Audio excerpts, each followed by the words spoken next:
தொகைக்கு பார்த்துட்ருக்கோம். ஒரு தொகைக்கான வருட வட்டி முதல் 2 வருடத்திற்கு 4% ஆகவும், அடுத்த 4 வருடத்திற்கு 6% ஆகவும், 6 வருடங்களுக்கு மேல் 8% ஆகவும் உள்ளது எனில், குறிப்பிட்ட தொகைக்கான 9 வருட காலத்திற்கான தனி வட்டி தொகை 1120 எனில் அத்தொகையை காண்க. ஸோ இங்கே சிம்பிள் இன்ட்ரெஸ்ட்னு சொல்லிட்டாங்க. நம்மளுக்கு சிம்பிள் இன்ட்ரெஸ்ட்க்கு ஃபார்முலா தெரியும். I = PNR/100.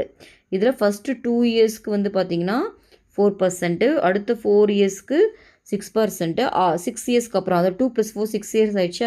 அப்போ மீதி இருக்கிற வருஷத்துக்குலாம் 8%. அதாவது மொத்தம் 9னா 6 இயர் போச்சுன்னா 3 இயர்ஸ்க்கு 8%ன்னு சொல்லியிருக்காங்க. ஸோ அந்த ஃபார்முலா அப்ளை பண்ணலாமா? பி இப்போது அந்த தொகையை தான் கேட்குறாங்க. அப்புறம் நம்ம பி தெரியாது, என் தெரியும். 2 இயர்ஸ்க்கு ஆர் கொடுத்துருக்காங்க 4%. ப்ளஸ் அடுத்து 4 இயர்ஸ்க்கு பர்சன்டேஜ் பார்த்திங்கன்னா 6%. ஓகே. அடுத்து 6 வருடங்களுக்கு மேல் 2 + 4 6 ஆயிடுச்சு. 6 வருஷத்துக்கு மேலே எத்தனை பர்சன்டேஜ்னு கொடுத்துருக்காங்கன்னா 8%ன்னு கொடுத்துருக்காங்க. ஆனால் எத்தனை வருஷம்னு சொல்ல மொத்த வருஷம் 9னா 6 போச்சுன்னா மீதி 3 இருக்கும். கரெக்டாக 3 வருஷம் அப்போ மீதி. அதுக்கு பர்சன்டேஜ் கொடுத்துட்டாங்க 8/100. இதை எல்லாத்தையும் சேர்த்துனா எவ்வளோன்னு கொடுத்துட்டாங்க 1120.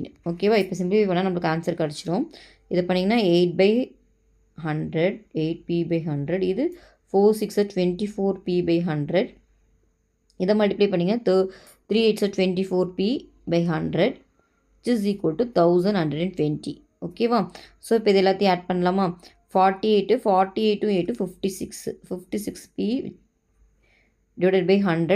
= 1120. நம்மளுக்கு p தான் வேணும். அப்போ மீதியெல்லாம் ஒரு சைட் கொண்டு போனீங்கன்னா × 100/56. 56 கேன்சல் பண்ணிங்கன்னா 2 டைம் வருமா? அப்போ மல்டிப்ளை பண்ணிங்கன்னா 2000 வரும். ஸோ பி தான் கேட்குறாங்க. அது ஆன்சர் பி 2000. ஓகேவா?